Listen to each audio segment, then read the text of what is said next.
Everyone দেখো একটু ছোট্ট ছোট্ট গুড আফটারনুনের গিফট চলে এসেছে। তো চলো ওপেন করে দেখি গিফটের মধ্যে কি আছে। কাট তো কেচিসি কাট।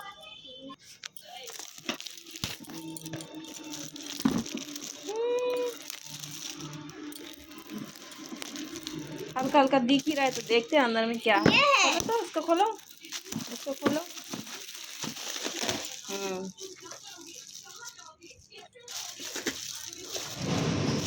ओपन ओपन, यहाँ से खोल।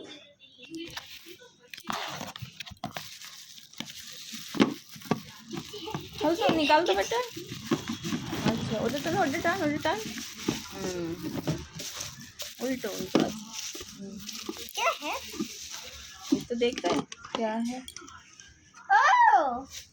पापा करने वाले इसके अंदर रोटी रखेंगे, ऐसे रोटी रखेंगे, ऐसे बंद करेंगे,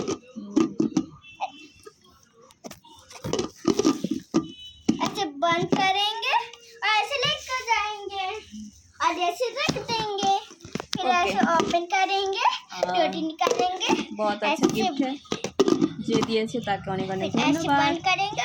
তো গিফটটা তোমাদের কেমন লাগলো কমেন্ট করে জরুর বলো। নতুন নিউ লুক দেখছি, আগে আছে আমার এরকম, লেকিন হচ্ছে এটা অন্য ধরনের দেখা যাচ্ছে। তো ভালো লাগলো গিফটটা, তোমাদের কেমন লাগলো কমেন্ট করে জরুর বলো।